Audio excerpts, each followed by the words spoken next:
It is cold. Okay, hand tool cabinet build. I want it to warm up a little bit first, so let's jump in.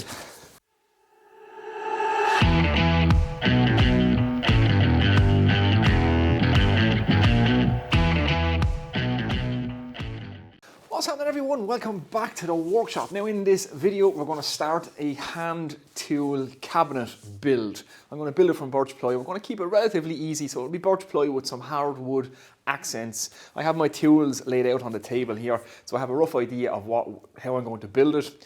I want to incorporate all these tools, and I also want to leave space to add future tools that I want to get. So we'll keep it relatively simple. We're going to build the main carcasses out of birch ply, like I said. Add some nice little hardwood accents to it, and it should be nice, quick and easy. Now, I'm going to film this as a series, so it'll be a couple of videos, simply because the nature of the world that we're in at the minute, it's back in full lockdown again when I'm watching this. So if you're watching this video as I just uploaded it, or whether it's 6 months or a year from now, know that the design choices of this project are limited by what I can get my hands on.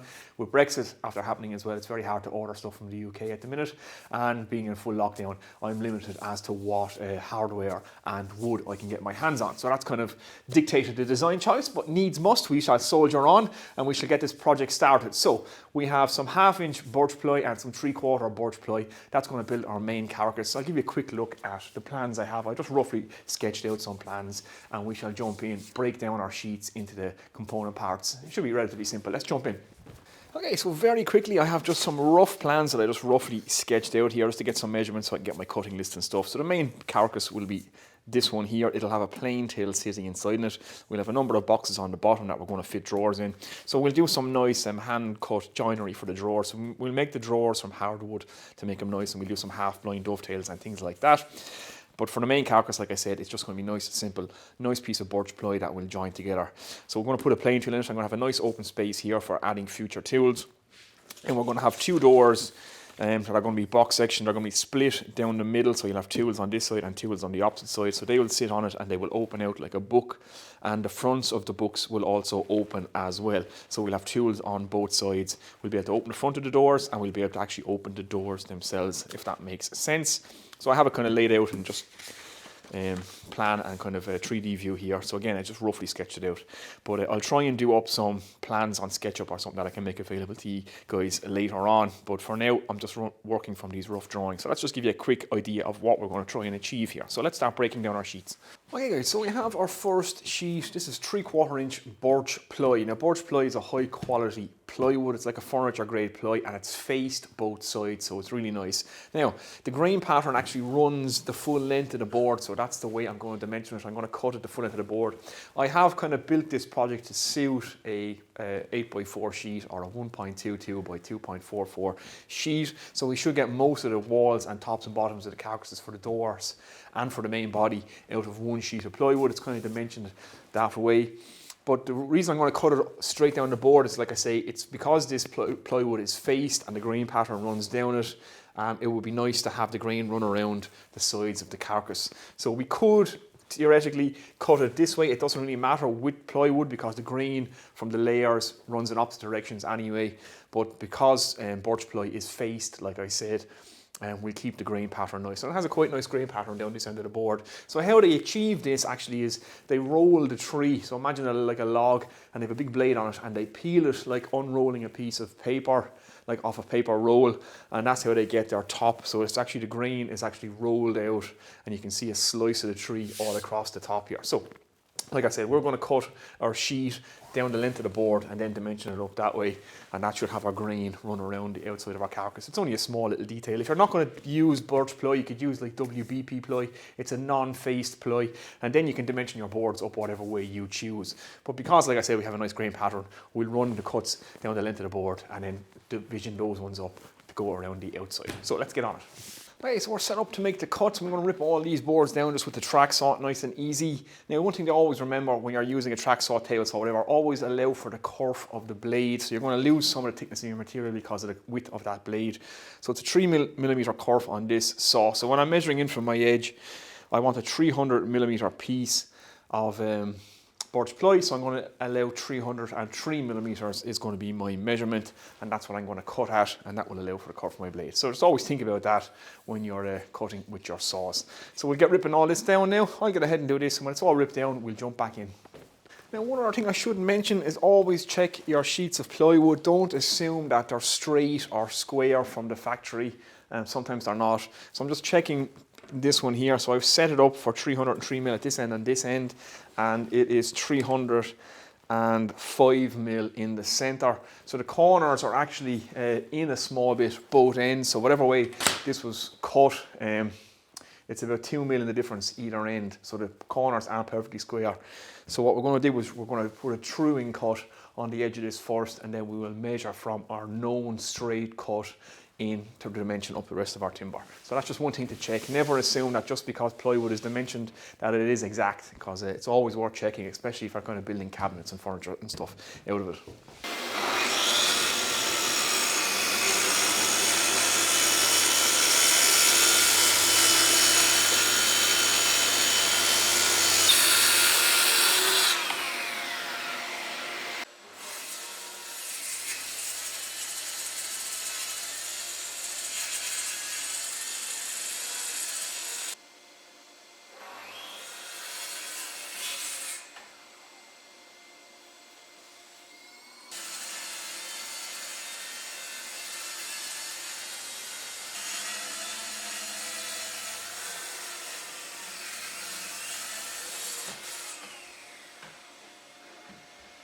Right guys, there we go, that's our first sheet ripped down. So we have 3 pieces to make our doors, and we have 2 pieces to make the main carcass. So I'm going to cut the bottom and the side out of one of these, and the top and the side out of the other one, just so the grain continues the whole way around, and it kind of looks like it's matching. Now nobody's ever going to see it, but we're going to do it anyway, just, you know, just as good practice. So that's what I'm going to do. So I'm going to take it to the miter saw now. We're going to be doing all mitered corners on these, and then I might put in either miter splines or miter keys into it, or we might do some walnut dowels once we have it all glued up.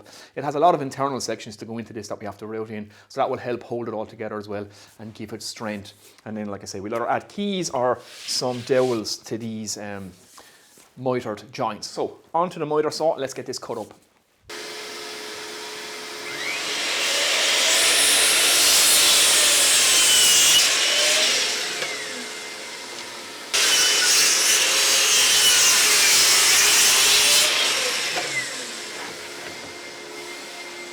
Okay guys, many hours have passed. There's a chainsaw going behind me there now, so if you hear that, that's all that is. Chainsaw in the background, someone's cutting a tree down. But I've done a good bit of work. I have all the panels all cut ready for the doors. Now, a couple of little issues.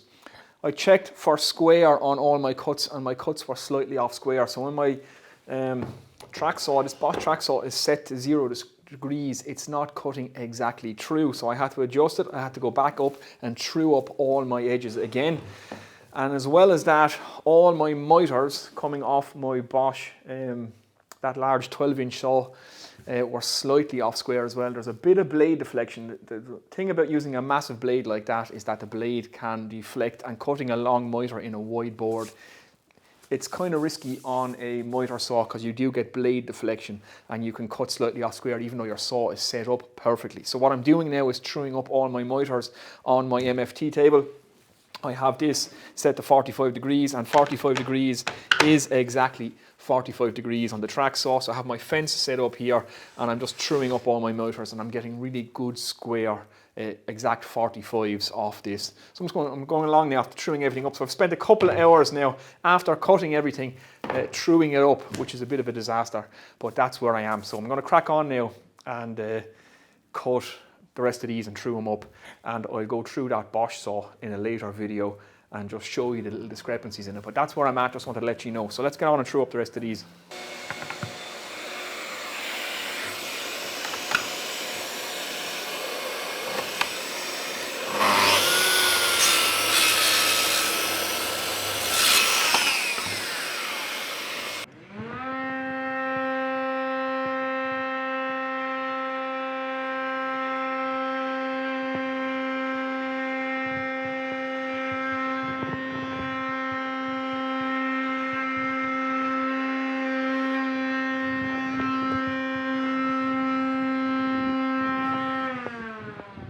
Okay guys, so it is the following day. I have all the dadoes routed into the door sections. Now yesterday was a complete disaster. I couldn't get my miter saw to work, my track saw let me down, and my router let me down. I got a lot of chatter on the bit and I ruined one of the dadoes, so we have to address that. I also still want to address some of my miters, and I broke my lavalier mic, so I had to stop recording. So yesterday I just down tools, walked out of the workshop and said today is a new day, we'll start all over again today. So hopefully today goes better. And you know I like to show you all the mistakes, so now we have to address some mistakes. I want to true up some of these miters. I'm still not happy with them. Some of them are perfect, some of them I just checked again this morning and are not perfectly 45 or perfectly square. So we're going to do that on the shooting board now. So let's get that done, and fingers crossed today goes a little bit better, as yesterday was just one of those days where I couldn't seem to do anything right. So like I say, today's a new fresh start. Let's do it. Okay, so I'm just fixing up some of the miters like I was saying. One of them side is actually perfect, so I've just marked that with a correct mark, and any side that needs to be addressed I've just marked with an X. Now I'm using my jig that I've made. I have a full video on making little simple jigs like this. This is just a shooting board with my 45-degree attachment. So that just sits on it like that, and we can true up these miters using the hand plane. So we get nice, good square miters that are perfectly 45. So nice and simple, keeping everything nice and square. They're a little bit big for this jig, but it's working anyway. So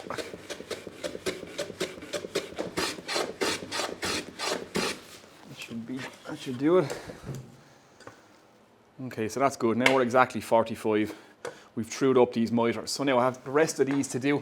I have about 4 or 5 more to do, and when we've that done, hopefully we get these doors assembled. Okay guys, so there we go. After the shooting board, we have our miters now are looking pretty nice and tight and exactly 90 degrees. So that's exactly what I'm after. Nice tight miters. So a little bit of a touch up on the shooting board and it's happy days. So let's move on. Okay guys, so there we go. Like I said, the miters are all done. Now we want to cut the panel that's going to sit in the middle of our doors. And that's kind of going to be a lesson to me, and maybe a lesson that I can share with you guys as well, is never assume that all your machines are exactly 90 and 45. There are stops on all the machines. And over time, with vibration and use, things can get a little bit out of line. And I just kind of came in and assumed that everything was perfect and went ahead and cut when everything wasn't perfect. So I want to go back on all my machines now and reset all the stops and recheck it all, make sure everything is 45, make sure everything is 90, and just tune up the machines. It's important to do that every now and again and not just take it for granted like I did. Otherwise you waste a whole day truing everything back up, and you don't want that. You want things nice and square, and 45s to be 45s and everything to be true coming off your machines, so that you don't have to spend hours truing everything up like I said. So let's get the internal panels cut and hopefully we can get these doors glued up. Okay guys, we have the center sections now cut out. That's made from 12mm or half inch birch ply. I have my door sections now arranged out. They're all numbered, they're all facing the right direction. So we're going to assemble this. So it's going to be a case of glue, and then I'm going to put some 18 gauge brad nails top and bottom just to hold it together while the glue sets up. And then we'll add probably some decorative dowels to the sides where you'll see them. You won't see the brad nails top and bottom. They won't be visible, so that doesn't really matter. But I just want to get these carcasses assembled now and get the glue in. So let's get on and do it. So I have just some black bag just cut open, set on top of my MFT table just to keep the glue off it, and it's going to be easy enough to stick this together. I've already done a trial run on this, which is very important to do when you're doing a glue up. So it's a case of take the center section, stick it in here, put on the sides, put on the top, and we'll tack it top and bottom. So let's get on it. Enough talk.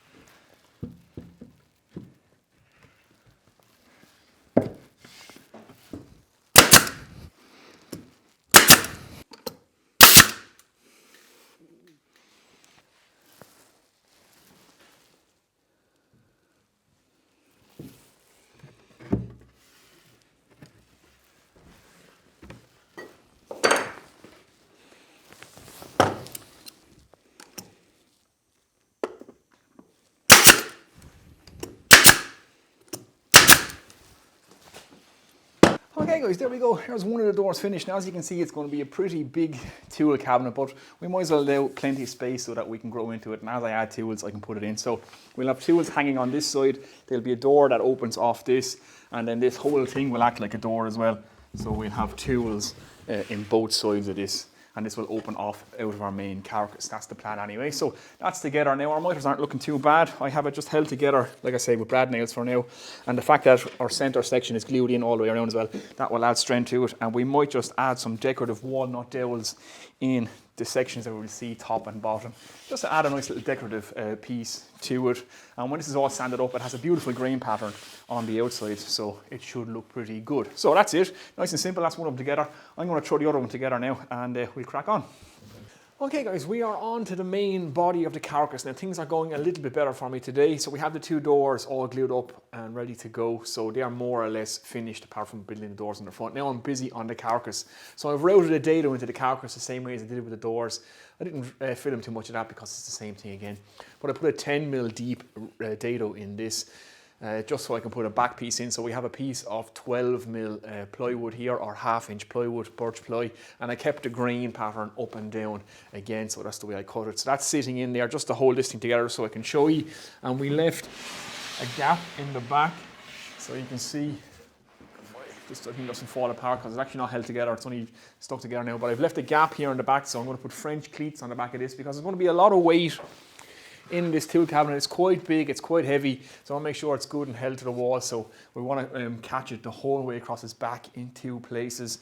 And in order to just get that dado to the right depth, I've just taken a piece of 3/4 birch ply, which is what I'm going to make the French cleats from, stuck that against my router fence, put the router bench up against it, and that gives you the exact depth that you need. So we can put our French cleats then on the back of this and we can hang this off the wall. So that's where we're at. Now we've got to look at the inside of this. So we have a drawer to make from the bottom, with a load of dividers, or a shelf I should say, with a bunch of dividers for drawers. So we have a lot of routing to do in this bottom piece and the shelf. So let's get on and do that.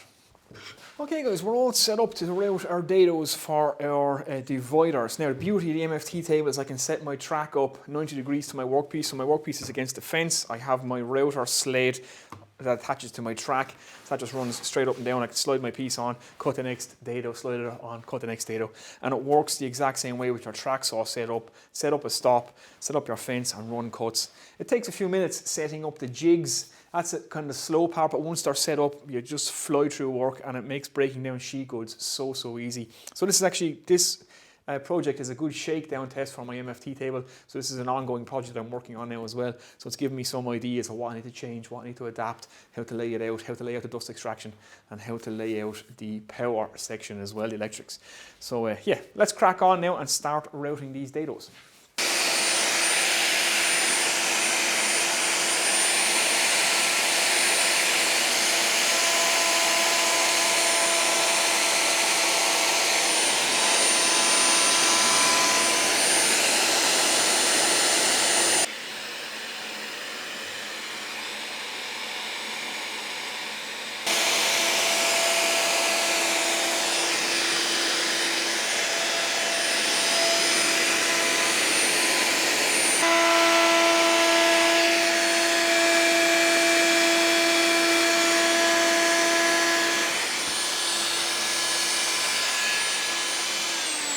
Okay, so there we go guys, there's all our dados done on our bottom piece for our inserts. Now we're going to do the same with the shelf, so I go on and do that, just repeat the exact same process again. You can see how handy the MFT table makes things for doing multiple cuts and keeping everything nice and square. It makes it super fast once you set up the jig. So like I said, I'll rock on and now I will get the shelf done. I have a little bit of clean up to do, I have a little bit of fur on the edges, but it's not going to be too bad. Get the chisel in at that and that should clean them up nicely. And like I say, we'll do the shelf next. Let's do that. Okay guys, all our dados are done. So we have 6 in our shelf and 6 in our base. Now we need to cut the dividers. So we have 6 of them to cut at 110mm. So our space is going to be 100mm and it's going to go 5mm into our top and 5mm into the bottom. And yeah, so nice and handy. Stop set up here. Just line it up to the cut in your fence. If you make your own sacrificial fence, nice and easy. And just run these on through with the track saw. Let's do it.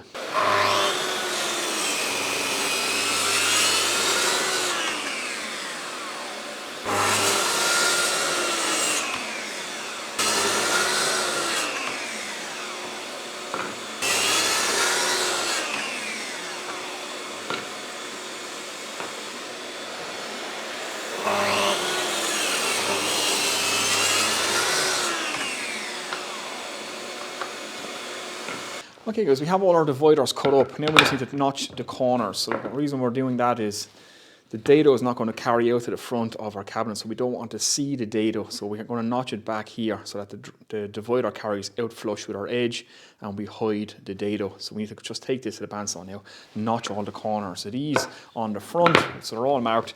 And then we need to do the same with our shelf that's going into the sides of our cabinet. So I'm going to go on now and just notch all these on the bandsaw, and then we'll get ready for our dry assembly. Let's do that. Right guys, so we're more or less ready to assemble. I have all the little haunches cut out of the dividers now, so they're sitting in nicely, so they're flush with the front and you can't see the dado. That's the whole point of doing that. So there's a certain order now this cabinet has to go together. So I'm going to do a dry run first. I'm going to assemble this before I do any glue up. And yeah, because you don't want to find out halfway through your glue up that this thing is not going to go together. So the order is going to have to go in. I'm going to have to put the dividers into the base first, then put the shelf on, then I'm going to have to put the back piece in, then the sides on, and then the top. That's how it should go together. Fingers crossed if everything is lining up. So we'll find out whether it's going to go together or not in the dry run, not when we're going to glue it up. So let's get cracking on this. Okay guys, I'm going to leave you guys set up there now because I'm on my own and it's hard to film stuff. I'm going to try and get this assembled. So I'll just kind of skip through this. You guys will see me putting it in. So first step we got to do is put in our dividers, and I have them all numbered. And we just want to check that they're sliding out to the front and that they're fitting. Now that one isn't, so I have to come in here with a chisel and sort this out. So little things like this, it's good to find out before you even attempt the glue up. Just didn't go far enough with the router, that's all. So we just got to check little things like this. But it only takes a couple of seconds to clean it up. Go again and check that we are out to the front. We are on that one. Let's keep going.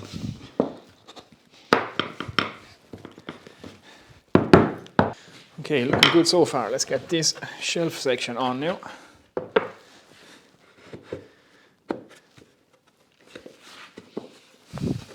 They seem to be fitting nicely. I have a little bit of a warp in this shelf, so it's going to need to be pressed down.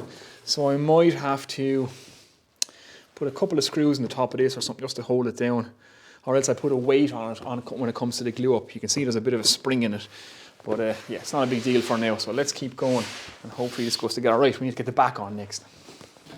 There's the back, and this is the section I want inside my cabinet. Yeah.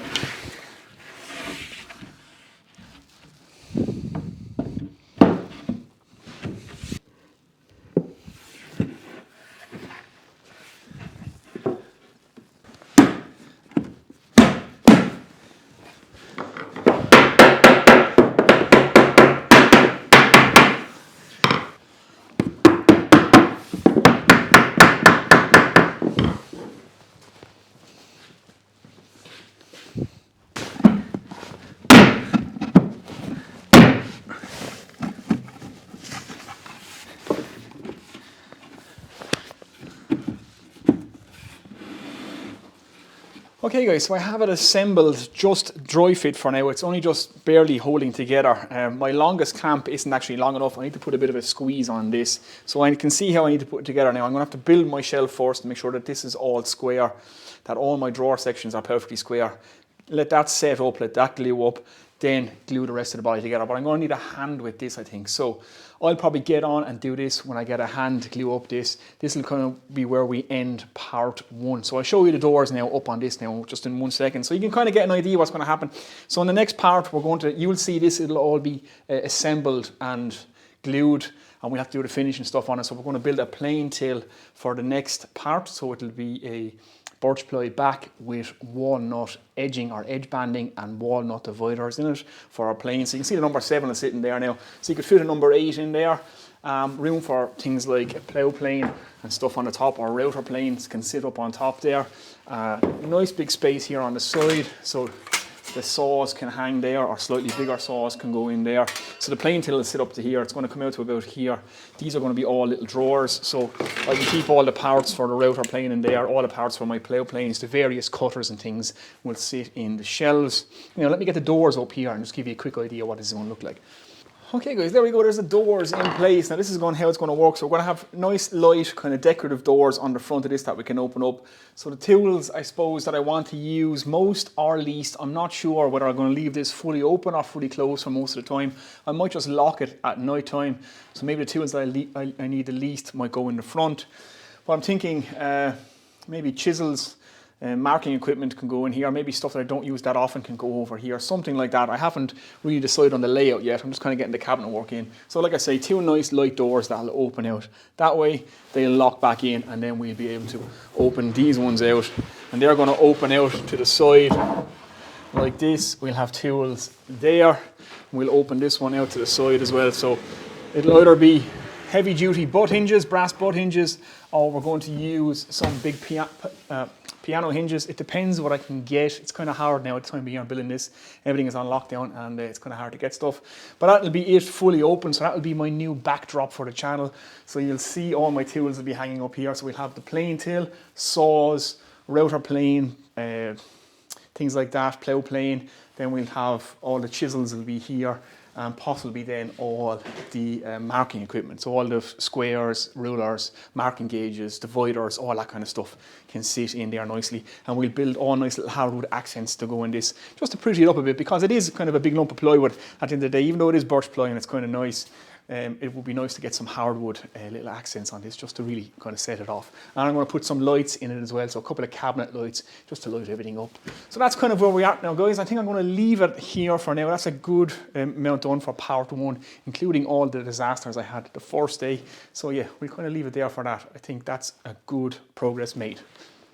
Okay guys, so that's it for part one. We're going to leave it there. That's the first part of the hand tool cabinet build. Hopefully you're enjoying it. Hopefully you're getting something from it. As always, any questions, any comments you have, anything you should think I should do or shouldn't do, be sure and let them in the comments below. Anything that you would like to build or that you would do with this project, give me some ideas and leave them in the comments below as well, because it's kind of a live build. I'll be posting this as soon as I get in out of the workshop tonight. Now I get this up on YouTube, so it's going to kind of happen the same way as we did the leg voice. So a bit of feedback from you guys, and we can incorporate that into the project as well. So yeah, there you go. Don't forget to give it a thumbs up. If you're new here, hit the subscribe button. In the next episode, like I say, it's going to be the plain till with some hardwood accents. We have to clean this all up, sand it all up, get a finish on it. We might get this up on the wall, and then we'll see what way we're going to lay the tools out. So that's all to come. So we have a good bit to go on this, including some electricals and some nice lighting effects to go into it as well. So yeah, that's all to come up in the next video, guys. It's getting late now. It's time for some dinner. So I'll see you in the next one, guys. Take it easy.